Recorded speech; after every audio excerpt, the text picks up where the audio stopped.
Le chemin de la paix, c'est une structure qui évolue autour du docteur Mukwege, prix Nobel de la paix, et qui travaillons avec lui pour la recherche du retour de la paix en République démocratique du Congo. C'est essentiellement une structure qui évolue depuis plusieurs années, qui a fait beaucoup d'actions ici, à Kinshasa, à travers le pays, et, voilà, et qui continue ses activités.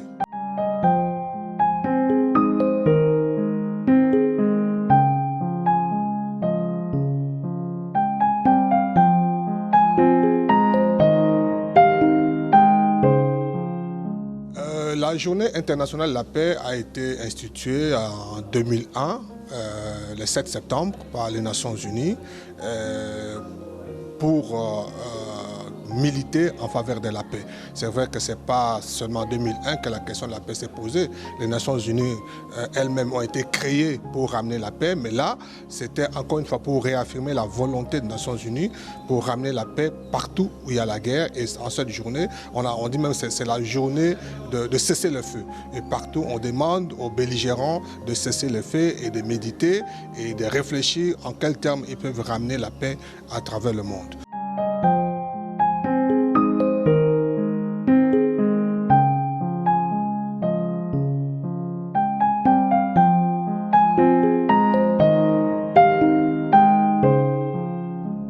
On ne peut pas parler en termes de célébration, c'est une journée de méditation, surtout pour nous les Congolais, mais c'est une journée importante parce que ça fait quand même près d'un quart de siècle que le Congo est en guerre, pratiquement. Et donc une journée comme celle-là, c'est vraiment une belle occasion pour s'asseoir, réfléchir et se poser des questions. Pourquoi nous sommes en guerre pendant toutes ces années et pourquoi ça ne s'arrête pas? Donc elle est très importante pour nous, ce n'est pas à concevoir en termes de festivité parce qu'il n'y a rien à fêter, mais plutôt en termes de réflexion et de recherche de solutions.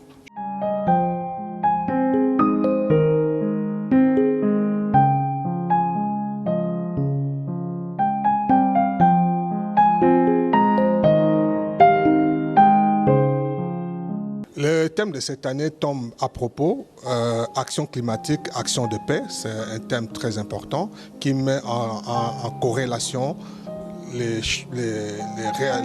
nécessité de lutte contre le changement climatique et la paix. Et ça nous concerne particulièrement parce que toutes les situations de guerre que nous avons connues ont eu un impact direct sur le changement climatique. Et d'autre part, le changement climatique a aussi un impact sur la guerre. Donc c'est lié et je crois que c'est un thème très important et qui nous donne l'occasion de nous arrêter et de réfléchir.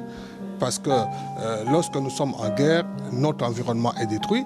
Et lorsque l'environnement est détruit, ça peut nous ramener des guerres.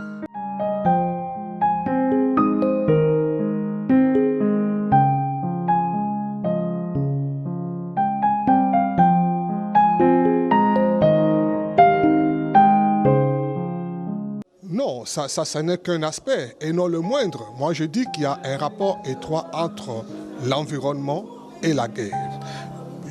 Prenons l'exemple du Congo. Puisque nous sommes en guerre au Congo depuis longtemps, on parle de beaucoup d'aspects. Il y a autant de millions de morts. Mais il n'y a pas que les dégâts humains.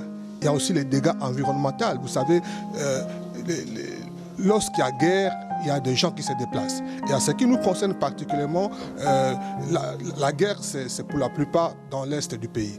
Et la plupart de nos parcs, le Congo, c'est le champion de l'environnement depuis Mobutu. Nous avons plus de 5 parcs, 7 parcs pratiquement, dont 5 sont dans l'est.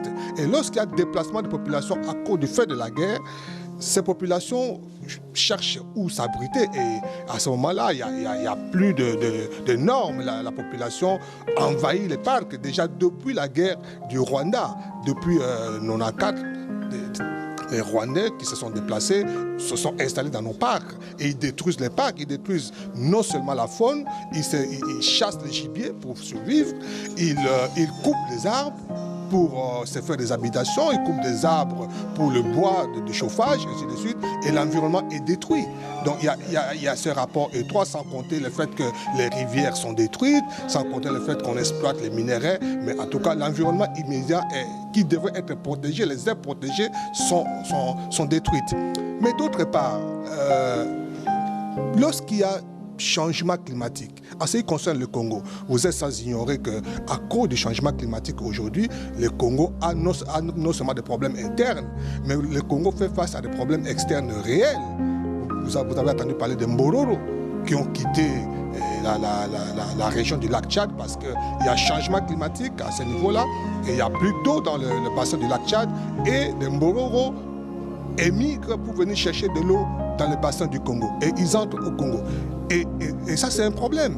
Et vous avez attendu, ça, c'est pas un secret, Idriss Déby qui a dit, avec ou sans le constituement du Congo, ils viendront prendre de l'eau de la rivière Ubangi, l'eau du Congo. Et quand il dit avec ou sans le constituement du Congo, c'est-à-dire demain, on risque d'avoir une autre guerre. En dehors de la guerre de l'Est, on risque d'avoir la guerre de l'eau, la guerre des terres arables. Puisqu'il y a un problème de terres arables ailleurs, les gens vont émigrer. Vous êtes sans ignorer qu'il y a des gens qui achètent des hectares et des hectares de terres arables au Congo parce que le Congo tout entier, c'est des terres arabes. Et demain, nous aurons des problèmes. Puisque nous ne travaillons pas pour protéger notre pays, puisque nous n'avons pas les moyens de nous protéger, de protéger le patrimoine national, demain, le plus fort que nous viendrons et nous aurons des problèmes. Donc voilà comment les problèmes climatiques peuvent ramener encore une fois la guerre dans ce pays.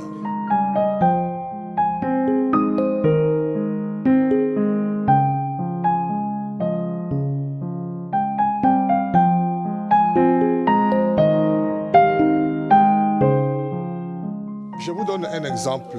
D'un côté, il y a eu 25 ans de guerre en Angola. Aujourd'hui, l'Angola, c'est un pays qui décolle.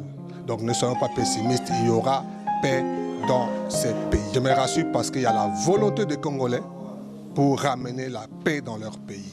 Et les Congolais ne vivra pas dans une situation de non-paix éternellement.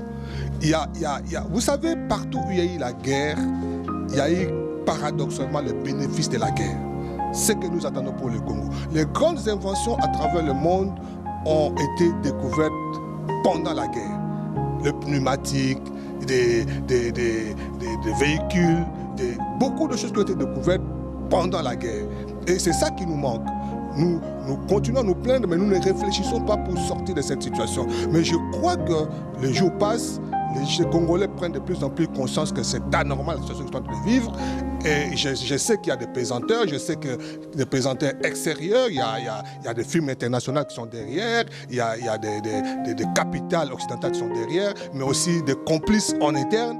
Mais avec le temps, tout cela va passer et le Congo va retrouver la paix parce que nous sommes condamnés à décoller et ça va venir.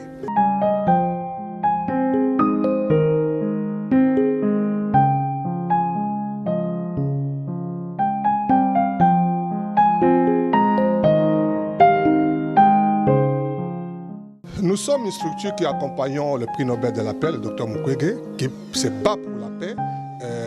Et c'est une bonne coïncidence. Il y a 2 jours, il a fait un grand discours à Luanda et il en appelle à l'organisation, à l'installation d'un tribunal pénal international pour le Congo. Quelle que soit la formule, mais le débat c'est celui-là. Parce que nous disons au niveau du chemin de la paix, il n'y aura pas paix sans la réconciliation. Il n'y aura pas la réconciliation sans la vérité. Il n'y aura pas la réconciliation sans la justice. Il n'y aura pas la justice sans la vérité. Donc, jusque-là, nous avons joué à l'hypocrisie.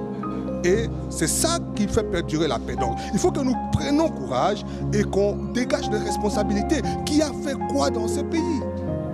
Qui a fait quoi dans ce pays? Il ne faudrait pas qu'on continue. Hier, on a dit avec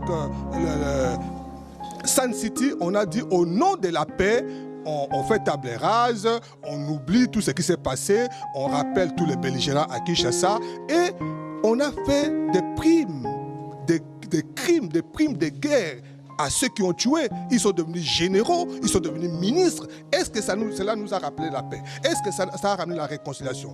autant d'années aujourd'hui, il y a lieu de poser la question. Je crois que on n'a pas bien fait les choses.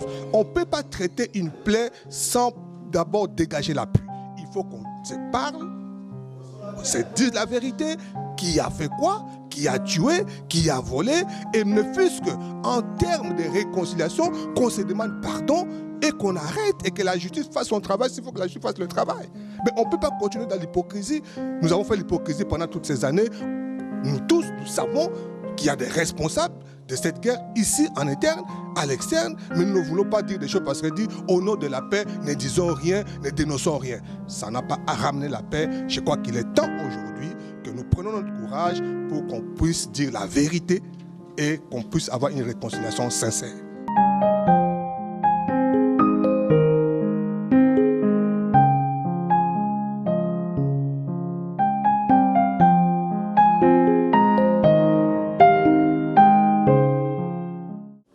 C'est pourquoi nous disons que nous devons dire la vérité. Dire la vérité, ce n'est pas de la méchanceté.